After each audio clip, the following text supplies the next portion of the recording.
어제 아모스서 이제 간단하게 이렇게 쭉 정리해 왔는데요. 아모스는 남유다 사람으로 북이스라엘 가서 하나님의 예언을 전해야 했고, 특별히 그 예언의 내용이 심판에 대한 것, 멸망에 대한 것을 전해야 되는 것이기 때문에 굉장한 부담이 있었습니다. 그리고 아모스는 원래 자기 직업을 따로 가지고 있었고요. 그렇지만 그럼에도 불구하고 하나님께서 부르신 그 부르심을 따라서 복음을 전하는, 예언을 선포하는 그런 일들을 하게 되었는데, 그럴 때 그 당시의 시대적 상황, 이런 것도 우리가 간단하게 봤는데, 하나님께서 그 북이스라엘 여로보암 2세 때, 남유다 우시야 때에 가장 큰 축복을 주셔서 북이스라엘과 남유다가 가장 강성할 때, 가장 부가 많을 때, 그때의 시기인데 오히려 그때 가장 많이 타락하고 가장 많이 문란한 그런 삶을 살았던 북이스라엘 사람들을 향해서, 어쩌면 이것이 북이스라엘 사람들뿐만이 아니라 남유다도 동일한 상황이었겠죠. 그들을 향해서 아모스가 그러한 너희들의 부도덕함이 잘못되었다라고 예언을 하게 되는 내용들입니다. 이제 계속해서 보고자 하는 것은 그 북이스라엘 사람들이 얼마나 부도덕했는가를 좀 더 보려고 하는데요. 재판관들의 부당한 판결, 5장 10절 12절 보면, 성문에서 책망하는 자를 미워하며 정직히 말하는 자를 싫어했다는 거죠. 성문에서 그 재판을 하게 될 때 증인이 필요하고 재판에 대해서 판결을 해줄 사람이 필요한데, 누가 판결을 했겠습니까? 아무래도 좀 영향력 있는 사람, 지도층들, 이런 사람들, 권위가 있는 사람들이 재판에 대해서 판결해주는 일을 했을 겁니다. 그럴 때 돈이 많은 사람이 이런 사람들에게 뇌물을 줘서 판결을 나에게 유리하게 해주시오. 돈 없는 사람은 어떻게 됩니까? 돈 없는 사람은 그런 돈을 줄 수 있는 여력이 안 되니까 판결을 자신에게 유리하게 해달라고 말할 수가 없는 거예요. 그러다 보니까 판결이 가진 사람, 부자인 사람, 권력 있는 사람들에게 더 유리하게 판결되게 되었던 것이죠. 그러다 보니 의인들이, 올바른 사람들이 학대를 받게 되고요, 뇌물을 받고 성에서 궁핍한 자를 억울하게 하는 그런 일들이 생기는 거죠. 없으면 없는 그 가난하고 못 사는 사람들이 더 못 살게 되고 억울하게 되고 괴롭게 되는, 무전유죄, 유전무죄. 돈이 없으면 없는 죄도 생기게 되고, 돈이 있으면 있는 죄도 없어지는 그런 시기였다는 거예요. 그리고 정의와 공의가 부재였습니다. 정의를 쓴 쑥으로, 그리고 공의를 땅에 던지는, 공의를 쓸개로 변하게 이렇게 하는 이런 일들이 있었던 거죠. 올바르게 판단하고 정직하게 행하는 그런 일들이 없었다라는 겁니다. 정직에 대해서 잠깐 한번 이야기해보고 싶은 게 하나 있는데요. 거짓말하지 않는 것, 정직하다고 생각하십니까? 제가 예를 하나 들어보겠습니다. 어떤 사람이 그 자기 집에 리모델링을 하게 됐어요. 근데 많이 리모델링 할 수 없고 돈이 많지 않아서 자기 사비를 들여서 개인이 혼자 스스로 퇴근하고 짬날 때마다 리모델링 하는데, 가장 큰 일이 도배를 새로 하는 거였어요. 집을 전체 도배를 하는데 그 도배지를 10롤을 샀습니다. 10개의 롤을 사서 도배를 했는데 10개가 너무 많았던 거예요. 이 사람이 전문가가 아니니까. 그래서 쓰고 5개가 남았어요. 옆집에 사는 똑같은 규모의 아파트를 사는 옆 사람이 그 소식을 들었습니다. 그리고 와서 띵동띵동 하고 그 사람에게 물어보죠. 도배했다면서요? 도배지 얼마나 샀어요? 라고 물었어요. 그랬더니 이 사람이, 네, 제가 도배지를 10개를 샀어요 라고 대답을 했어요. 그리고 이 사람이 돌아가서 도배지를 10개를 샀고요, 도배를 하고 나서 5개가 남았습니다. 자, 그러면 도배를 하고 10개를 샀다고 대답한 사람은 정직합니까? 정직하지 않습니까? 거짓말하지 않았어요? 어떻게 생각하세요?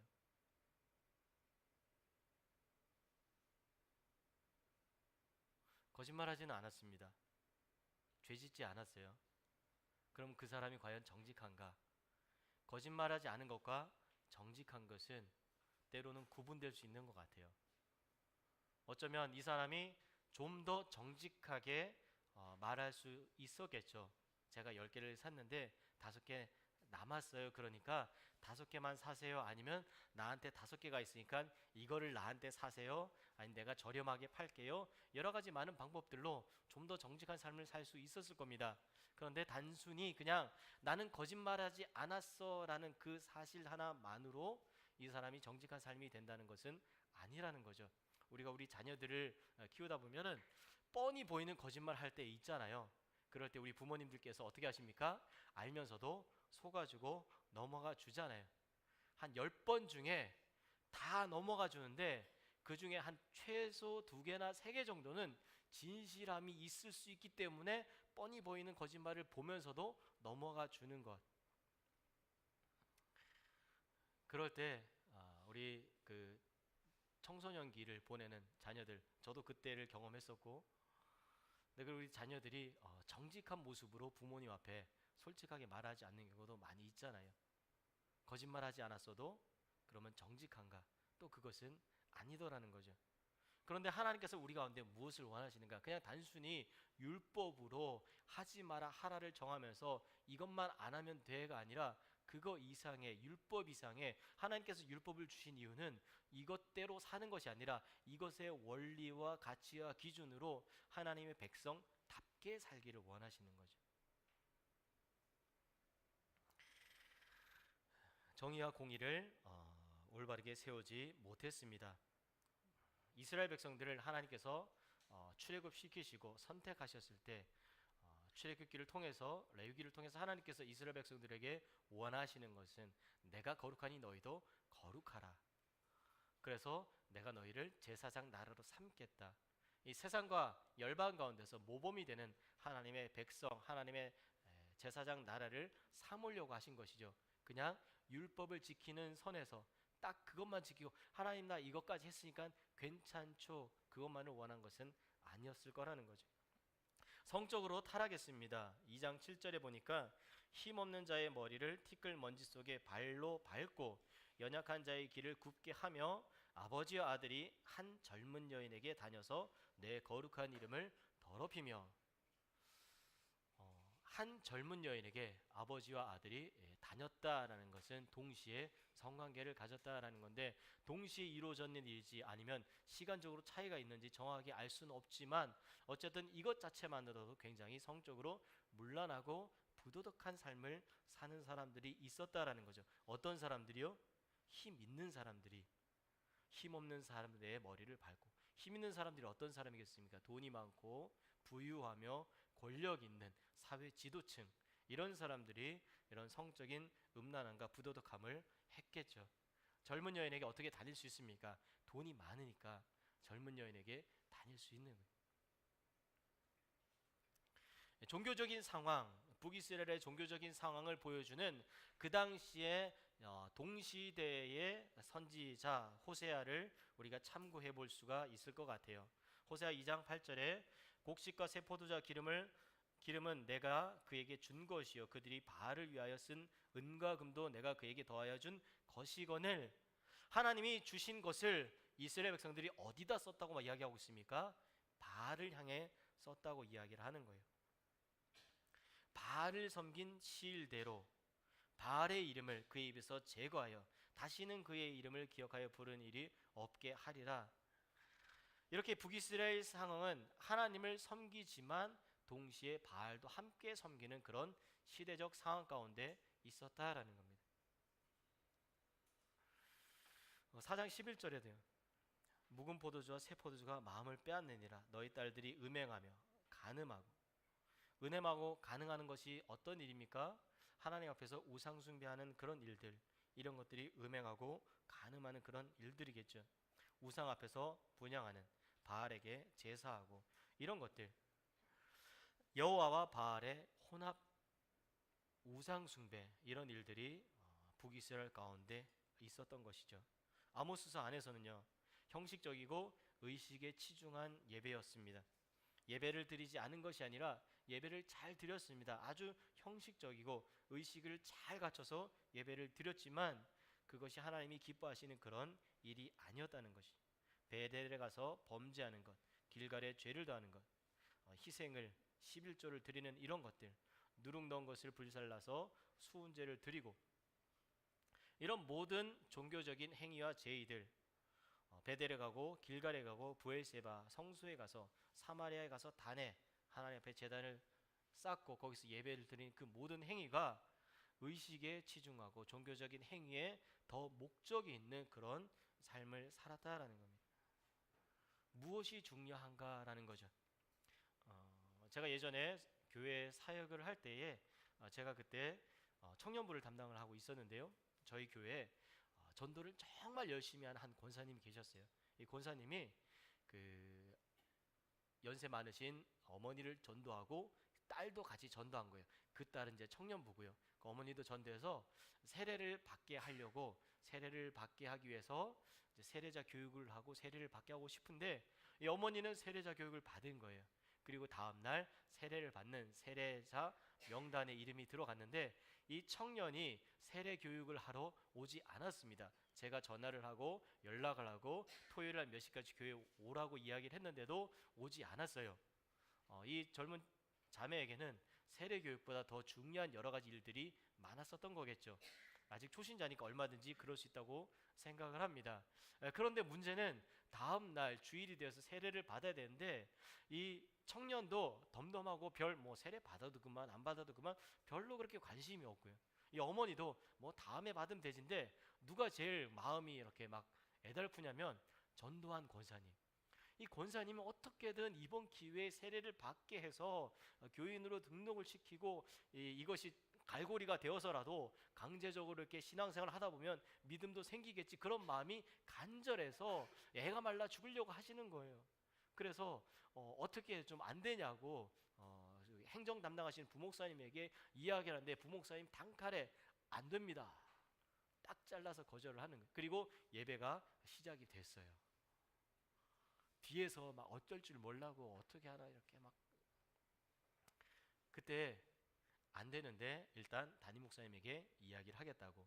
그래서 행정 담당 부목사님이 이제 사연을 이렇게 쭉 간단하게 정리해서 목사님 설교를 마치고 기도하는 그 시간에 메모를 이렇게 강단에 올려놨습니다. 이제 설교가 끝나고 세례식이 시작이 되는데 어떤 일이 났을까요? 담임 목사님이 아무런 말하지 않고 세례자 명단을 부르면서 그 자매 이름을 불렀어요. 그리고 세례를 줬어요. 그리고 이 자매가 세례 교육을 받았는지 안 받았는지 그런 말을 일절하지 않았습니다. 그리고 세례식이 다 마치고 주일 예배가 마쳤어요. 그리고 나서 저랑 그 자매를 부르고 예배 마쳤으니까 꼭 세례자 교육을 받고 돌아가게 해라. 그래서 제가 세례자 교육을 하고 그 자매가 돌아갔습니다. 교회 헌법상 불법입니다. 그러면 담임 목사님은 불법을 저질렀으니 제가 총회에 고발해야 될까요? 무엇을 위한 세례이고 무엇을 위한 법인가라는 거죠. 우리가 하나님 앞에 예배를 너무 잘 드리는 것 정말 필요합니다. 근데 무엇을 위한 예배여야 되는가라는 거죠. 한국교회 안에 많은 예배가 있습니다. 매일 새벽 예배가 있고요, 수요 예배가 있고, 금요 철야가 있고, 교육 부서마다 부서별 예배가 있고, 주일 1부, 2부, 3부, 4부 예배, 오후 예배, 너무 많은 예배가 있습니다. 그 외에도 예배가 많죠. 장례가 나면 장례 예배, 개업하면 개업 예배, 이사가 있으면 이사 예배, 무슨 예배가 그렇게 많은지. 그런데 다 그 많은 예배가 무엇을 위한 예배인가라는 거죠. 무엇을 위한 예배여야겠습니까? 우리가 한번 아모스를 통해서 한번 우리의 삶을, 또 우리의 생각을, 우리의 하나님 앞에서 우리의 태도를 한번 보면 좋겠습니다. 그래서 아모스서의 중심 내용을 정리해 보자면 성난 사자와 같이 이스라엘을 심판하시는 하나님께서 마치 사자처럼 나타나셔서 이스라엘을 심판하시겠다. 특별히 이스라엘의 사회적 불의함에 대해서 하나님께서 심판하시겠다고 말씀하시는 거예요. 하나님께서 왜 이렇게 사회적인 불의에 대해서 강력하게 심판하시겠습니까? 이스라엘의 지도층들, 그들이 수탈하고 그들이 빼앗는 빈민들, 평민들, 그들이 누굽니까? 하나님의 백성들이에요. 지도층만 하나님의 백성이 아니고요. 평민들, 빈민들, 가난한 사람들, 고아들, 과부들, 이런 사람들 하나님의 소중한 백성들입니다. 그런데 그런 하나님의 소중한 백성들을 누가요? 감히 또 다른 하나님의 백성들이, 그리고 모범을 보이고 사회를 올바르게, 하나님의 나라를 올바르게 이끌어가야 지도자들이 수탈하고 빼앗았다라는 거예요. 그래서 하나님께서 분노하시는 거예요. 성난 사자처럼. 여러분, 분노하시는 하나님 무서우십니까? 이런 하나님이 나를 위해서 분노하신다면 얼마나 든든하겠습니까? 그렇지만 이런 하나님이 나를 향해서 분노하신다면 또 얼마나 두렵겠습니까? 그러면 하나님이 나의 편이 되어야 될까요? 내가 하나님의 편이 되어야 될까요? 하나님이 나의 편이 되시는 것, 그것은 내가 하나님을 이용하는 것입니다. 내가 하나님의 편에 서야 되는 것이죠. 내가 하나님 앞에 서고, 내가 하나님의 뜻 가운데 서고, 내가 하나님의 뜻 가운데 행하는 삶을 살아야 되는 것이겠죠. 아모스가 쓰여진 이유는 하나님은 온 열방을 다스리는 분이심을 알게 하기 위해서입니다. 아모스 초입부에 보면은 온 열방을 향한 하나님의 심판이 등장합니다. 이것을 통해서 아모스가 말하고 싶은 것은, 아모스는 북이스라엘 하나님, 남유다의 하나님뿐만 아니라 온 열방의 하나님이며 온 열방을 심판하시는 열방의 주인이시다라는 것을 말하고 싶은 것이고요. 그리고 특별히 북이스라엘 향해서 심판을 선포하기 위해서, 하나님이 심판을 선포하신 이유는 무엇입니까? 우리가 우리의 자녀들이 잘못될 경우에 자녀를 훈계하고 교훈하죠. 왜 그럽니까? 때려 죽여서 남의 자식으로 이렇게 집에서 내쫓으려고 그러나요? 아니죠. 내 자식 잘 되라고 하는 거잖아요. 저도 저희 집에서 아이들이 이제 4명이나 있기 때문에 정신이 하나도 없습니다. 집에 들어가면요, 이제 막 내 아이들과 함께 밥을 먹고 밥 치우고 정리하고, 그리고 큰 아이들은 이제 숙제 봐주고, 작은 아이들은 막 떠들고 장난치고, 그러다 보면 꼭 문제가 생겨요.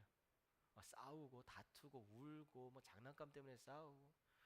그러면 자녀들이 서로 화목한 게 좋겠습니까? 아니면 싸우는 게 좋겠습니까? 부모된 입장에서 자녀들끼리 화목한 게 좋더라고요. 그래서 싸우지 마라. 싸우면 아빠한테 혼난다. 저희 집에는 제가 정한 규례와 율법이 있습니다. 3번 싸우면은 똑같은 범죄를 3번 반복하면은 아빠에게 혼나는 거예요. 둘이 이제 싸웠어요. 그러면 제가 이제 경고합니다. 싸우지 마라. 또 싸우면 아빠한테 혼날 거야. 그러면 안 싸우려고 노력하는데 별로 긴장 안 해요. 왜냐면 우리 집의 룰은 3세번이니까. 한 번 더 싸워도 한 번에 여유가 있는 거예요. 애들이 별로 긴장 안 해요. 그러다가 2번째 싸울 때에 제가 이제 불러서, 지금 2번째야. 한 번만 더 하면은 아빠한테 혼나라고 이야기하면 그때 긴장하는 거예요. 그러다 또 싸우면 어떻게 됩니까? 나를 만나자. 이제 여호와의 날이 아닌 아빠의 날이 되는 거죠. 아빠를 만나는 날이 되는 겁니다. 그러면 제가 방으로 데리고 들어가죠. 방으로 데리고 들어가서 아이들을 앉혀놓고, 초등학생들은 종아리, 그리고 미취학 아동들은 발바닥, 이렇게 이제 아이들을 이제 때리는데요. 설명하고 왜 혼나는지 이야기하고, 회개, 그리고 잘못했다고 이야기하고 서로 화해하고. 잘못했으면 끝나는 것이 아니죠. 회개에 합당한 열매를 맺어야 되는 겁니다. 발바닥 맞고 종아리 맞고, 그리고 나서 아빠가 너희들 때리는 것은 미워서가 아니다, 사랑하기 때문이다, 끌어안아주고. 그렇지만 아이들이 그것만으로 다 위로가 되지 않더라고요. 엄마에게 가야 되는 거예요. 엄마에게 가서 마지막 위로를 한 번 더. 제가 왜 그렇게 저희 아이들을 때리겠습니까? 저희 아이들이 미워서요? 아닙니다. 너무너무 사랑하고 너무너무 귀한 저희 아이들이에요. 아이들이 올바른 사람으로 자라고 성장하기를 바랍니다. 하나님 마음도 이와 마찬가지세요. 북이스라엘 하나님의 귀한 백성들이죠. 결국 북이스라엘이 멸망하기는 하지만 하나님이 미워서 멸망하신 것이 아닙니다. 이 멸망을 통해서 북이스라엘과 남유다의 멸망을 통해서 하나님을 아는 그 지식이 온 세계와 열방 가운데 흩어지고 퍼져나가게 되는 그런 계기를 통해서 온 세계를 구원하시기 위한 하나님의 계획이신 거죠. 하나님의 공의를 실현하는 나라로 돌이키게 하기 위한 하나님의 마음이 있는 것이죠. 여기서 발견할 수 있는 하나님의 성품은 공의와 정의의 하나님을 우리가 돌볼 수 있고요. 그러면 사랑의 하나님은 하나님 하면 사랑의 하나님 아닙니까? 그런데 여러분, 사랑과 공의는 마치 동전의 양면같이 동시에 있으면서 함께 할 수 없는 것처럼 여겨지는 부분이기도 합니다만, 공의와 사랑은 사랑하니까 공의를 세우는 거고요. 공의가 세워져야 진정한 사랑이 흘러갈 수 있는 겁니다. 공의와 정의의 하나님, 그리고 사회적 약자를 긍휼히 여기시는 사랑의 하나님, 하나님은 사랑의 하나님이면서 동시에 공의와 정의를 세우시는 하나님이시다라는 것을 아모스를 통해서 확인할 수 있겠습니다. 아모스서의 구조를 우리가 좀 정리해 보면, 아모스는 9장으로 이루어진 성경이고요. 선지서를 볼 때 우리가 가지고 있으면 좋은 그 큰 틀 중에 하나는, 선지서는 심판에 대한 이야기를 하고 회복에 대한 이야기를 반드시 넣고 있다는 겁니다. 그래서 1장 1절부터 9장 10절까지는 이스라엘의 심판에 대한 이야기를 하고 있고, 9장 11절부터 15절까지는 회복에 대한 이야기를 한다는 것이죠. 하나님께서는 심판의 주 목적이 아니십니다. 회복하게 하기 위한 심판인 것이죠. 심판 안에 열국에 대한 심판이 있습니다. 그래서 다메섹부터 아람부터 에돔, 드롬, 모압, 암몬, 블레셋까지 모든 열방을 심판하지만 특별히 북이스라엘과 남유다까지도 하나님은 심판하시겠다라고 말씀하십니다. 그리고 아모스는 그러니까 너희들이 돌이켜라. 너희들의 운명에 대해서 너희들이 돌이키고 너희들이 가지고 있는 기대감은 잘못된 것이다. 그리고 너희들이 현실적으로 만족하고 안주하는 것은 잘못되었다라고 아모스가 책망을 하고요. 그리고 7장 1절부터 9장 10절까지 아모스가 5개의 환상을 통해서 하나님 앞에서 응답받은 것들을 이야기를 하는 것을 통해서 하나님의 심판이 어떻게 확정되는가를 환상을 통해서 이야기를 하고, 그렇지만 그럼에도 불구하고 하나님께서는 회복에 대한 약속을 주시는 거죠. 이렇게 아모스의 구조를 정리해 볼 수가 있겠습니다. 이제 본문으로 들어가서 조금씩 본문을 찾아보면서 확인하고자 하는데요. 1장 2절 한번 보겠습니다. 아모스 1장 2절 찾으셨으면 같이 한번 읽어볼까요? 아모스 1장 2절 시작.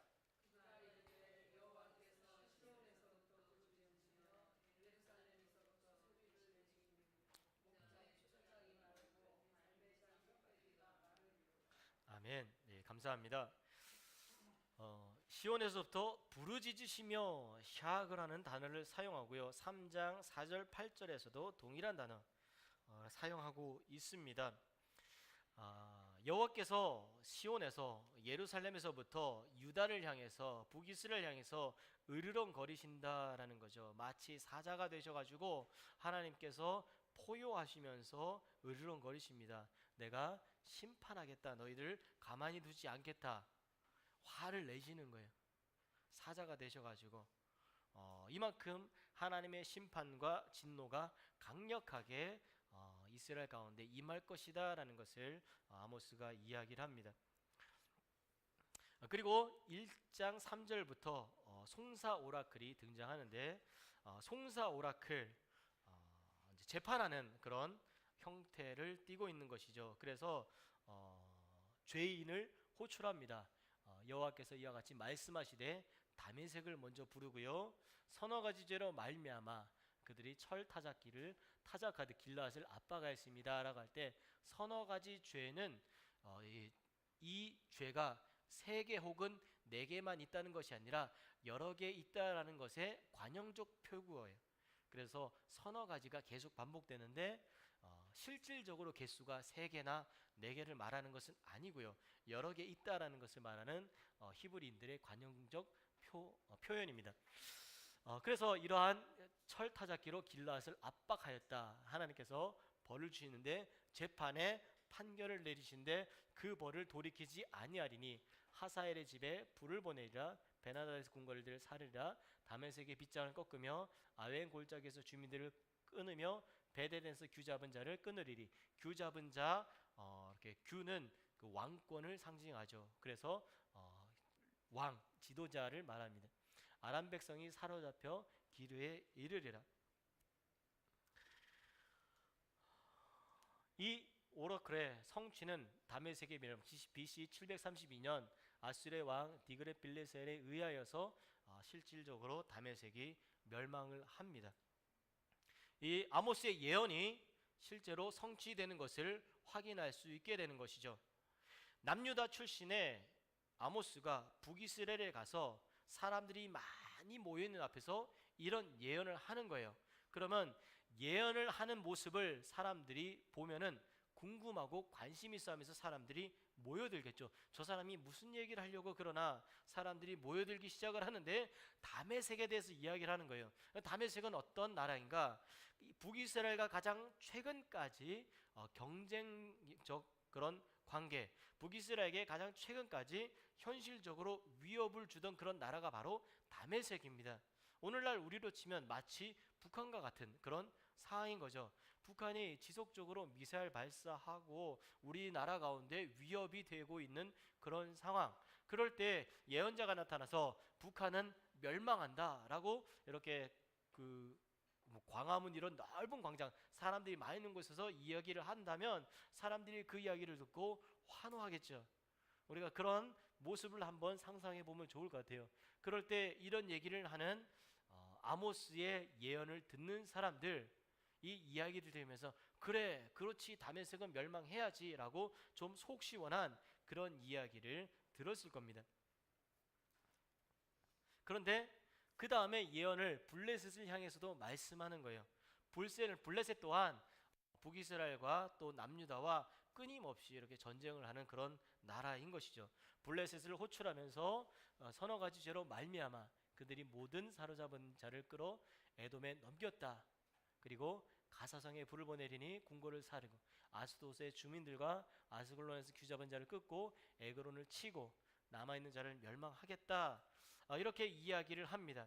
블레셋에 대한 이야기를 들으면서도 그렇지, 사람들이 모인 사람들이 고개를 끄덕끄덕하면서 그렇지, 블레셋도 멸망해야지 라고 반응을 했을 거예요. BC 734년 아수르에 의해서 성취되고요. 두로를 향해서도 예언합니다. 두로를 향해서도 예언하고 아수르에 의해서 일이 성취되고요. 에돔을 향해서도 동일하게 예언하고, 그리고 이것이 아수르에 의해서 실제로 에돔이 멸망을 하게 되고, 암몬을 향해서도 예언하고요. 아수르에 의해서 성취되고요. 모압을 향해서도 예언하고 모압에 대한 그 죄도 아수르에 의해서 성취가 됩니다.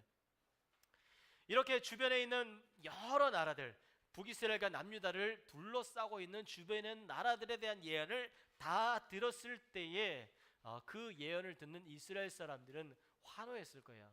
야, 정말 당신은 탁월한 예언자이고 하나님이 진짜 예언자가 맞구나라는 그런 생각을 했는데, 심지어 유다 그 2장 4절부터 5절에 보면 자신의 고향, 자신이 온 출신지인 유다를 향해서도 예언하는 거예요.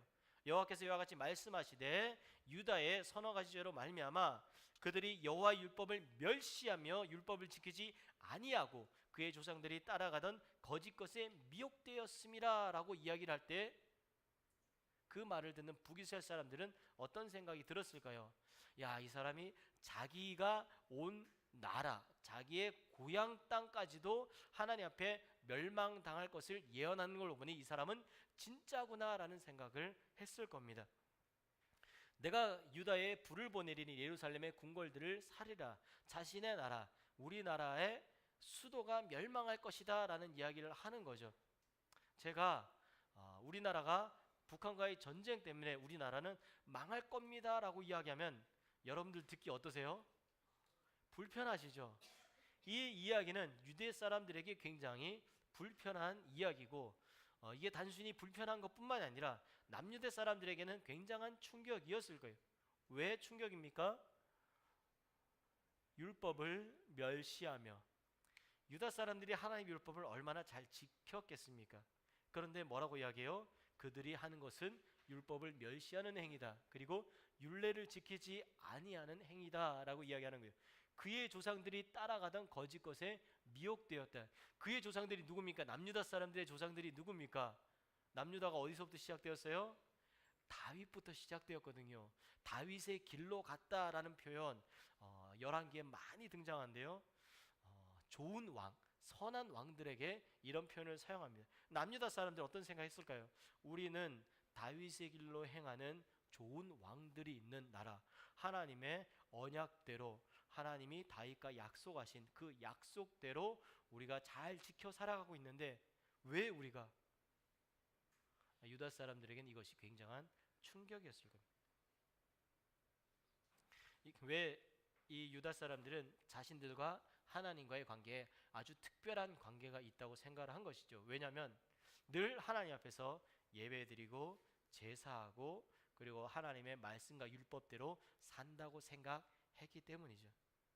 그런데 그것이 아니다라고 이야기하는 거예요.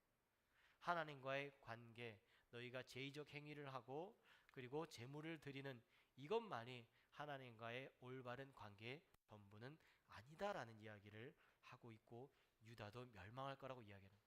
이 이야기를 들은 북이스라엘 사람들은요, 진짜 참 선지자구나라는 마음이 들었을 거예요. 그런데요, 거기서 멈추는 게 아닙니다.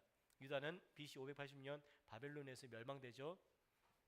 2장 6절부터 16절에 북이스라엘 향해서도 예언을 하는 거예요. 여호와께서 이와 같이 말씀하시되 이스라엘아 이스라엘의 전어가지도 말미암아 그들이 은을 받고 의인을 팔며 형제들을 종으로 사고 팔아서는 안 되는 것이 하나님의 율법입니다. 그리고 혹 노예로 살게 되더라도 어느 정도의 일정한 기간이 지나면 그가 자신의 삶으로 돌아갈 수 있도록 그렇게 하는 것이 율법이었던 거예요. 그런데 그렇게 하지 않고 그 사람을 계속 사고 파는 그런 행위를 한 것이죠. 가난한 자를 파는데 얼마에 팝니까? 신발 한 켤레. 신발 한 켤레 얼마나 할까요? 좋은 신발 한 10만 원, 20만 원.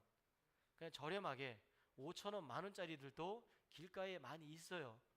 그게 사람 한 명의 그런 값이라는 거예요.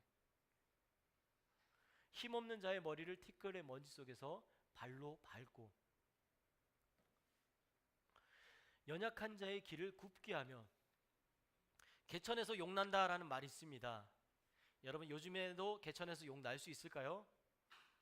요즘에는 어렵습니다. 조선시대 때는 가능했었던 것 같아요. 그러나 최근에는 개천에서 욕나기 힘듭니다. 서울대 제일 많이 가는 아이들은 서울시의 강남구 출신 애들이에요. 돈으로 아이들이 그 대학 수학 능력 시험을 잘 받을 수 있는 방법을 배워서 가는 거예요. 그거는 공부 아닙니다. 그거는 그저 대학 수학 능력 시험을 잘 칠 수 있는 기술을 습득하는 것뿐이에요. 그리고 그 기술을 돈을 주고 사는 거죠. 연약한 자의 길을 굽게 하며 그래서 연약하지만 가난하지만 본인이 올바로 살고 열심히 살면은 그 삶이 노력한 만큼의 결과를 얻게 되는 것, 이것이 바로 올바른 삶이어야 되지 않겠습니까? 올바른 사회 모습이 되어야 되지 않겠습니까? 그런데 돈 있는 사람들이 그 길을 가난하고 힘없는 사람들이 열심히 노력한 만큼의 결과를 얻지 못하게 막는 거예요.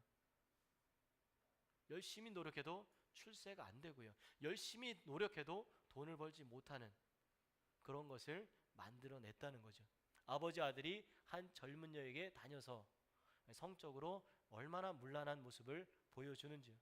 제단 옆에서 전당 잡은 옷 위에 누우며 제단 옆이 어딥니까? 하나님이 계시는 그곳, 하나님 앞에서 전당 잡은 옷 위에 눕는다는 거예요. 교회 안에서 돈 많은 어떤 분이 가난한 또 다른 사람에게 돈을 빌려주고 돈 갚아라. 그리고 이자 비싸게 받고 그래서 그거 가지고 하나님 앞에 예물 드리고 헌금하고 11조하고 이거랑 똑같은 거죠. 우리가 돈을 벌 때도 어떻게 돈을 버느냐도 참 중요한 것 같아요. 정직하게 깨끗하게 이렇게 율법은 이자 받지 말라고 이야기했거든요. 그런데 전당잡은 옷 위에 누우며 이자 받는 이자놀이 하는 거죠. 신전에서 벌금으로 얻은 포도주를 마시면 나실 사람으로 포도주를 마시게 하면 나실인의 규례 세 가지 있습니다. 뭐가 있죠? 첫 번째, 모든 포도의 소산을 먹지 마라. 그 다음에 시체를 만지지 마라. 그 다음 머리에 삭도를 대지 마라. 근데 나실인 어떤 사람입니까? 자신의 삶을 하나님께 드리고 하나님을 위해서 살기로 결정한 사람을 어떻게 만들어요? 타락하게 만들어요. 괜찮아. 나도 다 교회 다녀. 술 한잔 먹으면 어때? 다 사회생활하는 게 다 그런 거지. 또 선지자에게 명령하여 예언하지 말라 하였다.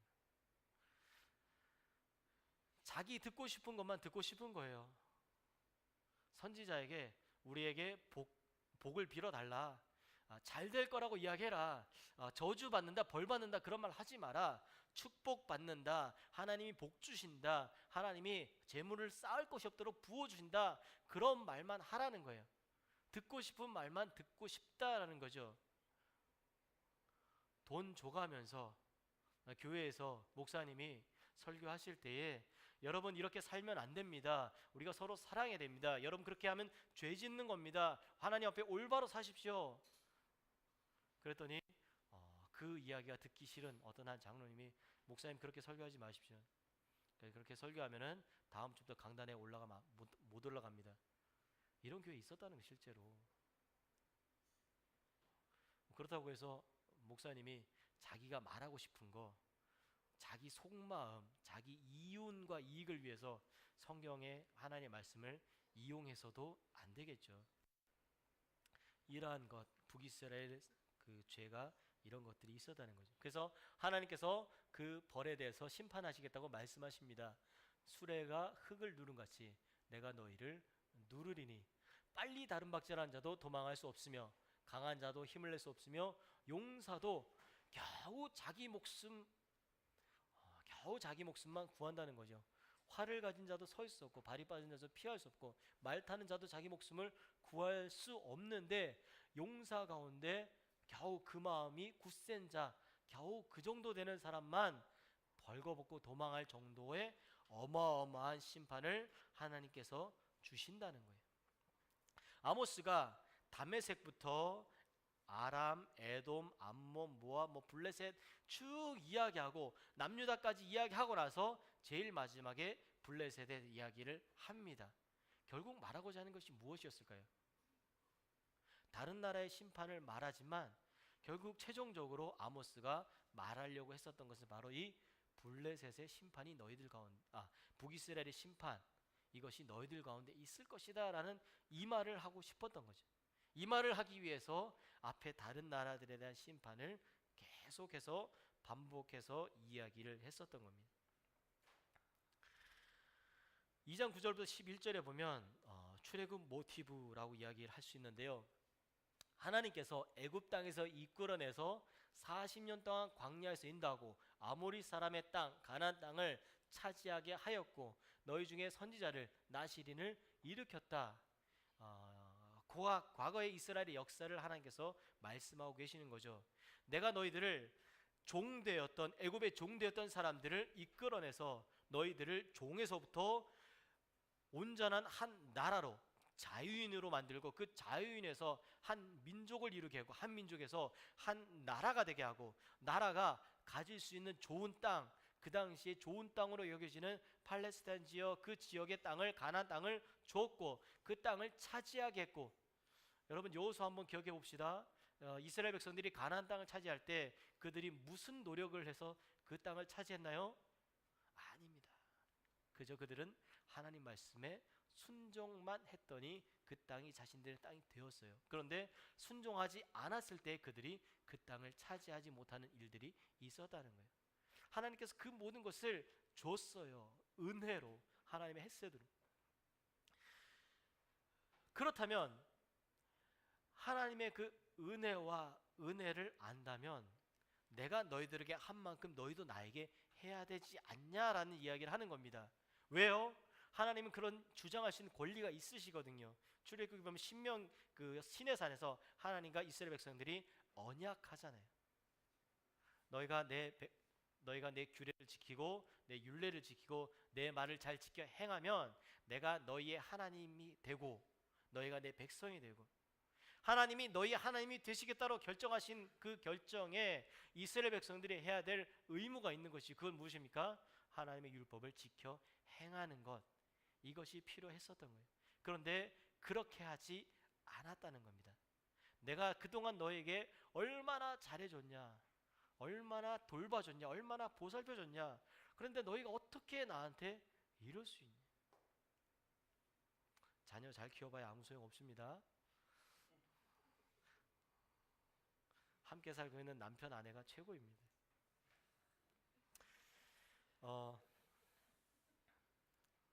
저희 집에 이제 첫째가 딸이고요. 아들이에요. 저도 아들이지만 아들은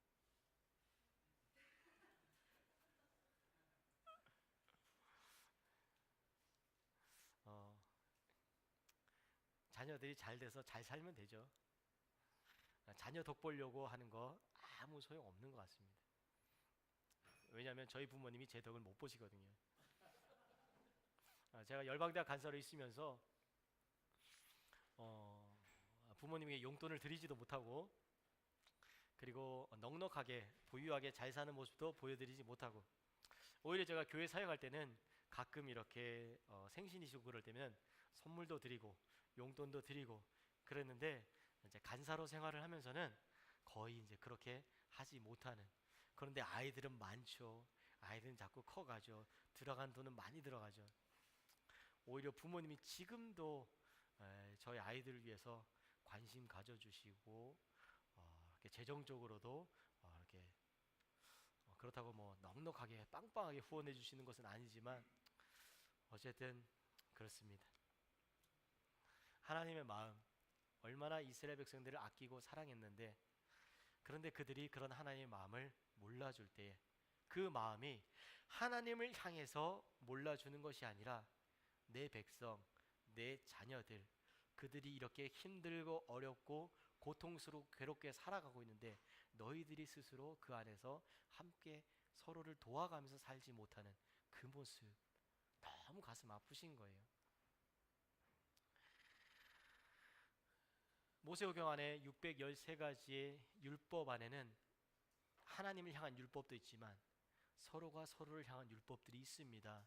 이스라엘 백성들이 서로가 서로에게 지켜야 되는 것들, 특별히 사회적 약자들을 향해서 지켜줘야 될 그런 율법들, 하나님이 분명히 명시하고 계시거든요.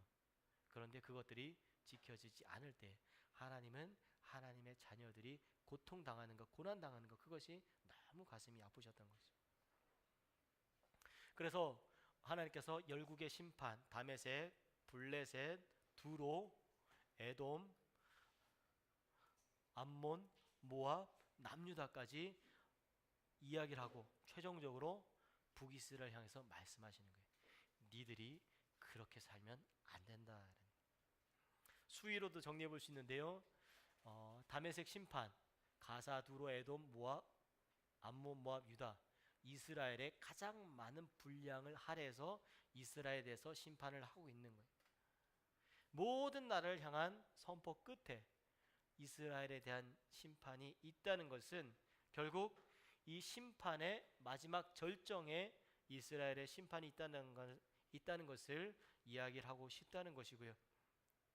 이스라엘에 대한 심판이 결국 피할 수 없는 하나님의 진노이고 이것이 철저한 심판이 되겠다라는 것을 말하고 있습니다. 그럴 때 특별히 심판의 대상이 이스라엘에서도 모든 이스라엘을 말하는 것이 아니라 지도자들, 정치인들, 제사장들, 이런 사람들에게 집중되고 있다는 것을 볼 수 있는 것이죠. 사회 지도자들의 죄를 다루고 있다는 것입니다. 그들의 어떤 죄입니까? 사회적 불의함, 하나님 앞에서의 죄가 아니라 그들이 돌보고 지키고 세워나가야 할 자신들의 이웃과 하나님의 백성들 앞에서 범죄하는 것들을 이야기하고 있다는 것이죠. 그리고 이 심판의 책임이 철저하게 이스라엘에게 있다는 것을 이야기를 하고 있습니다.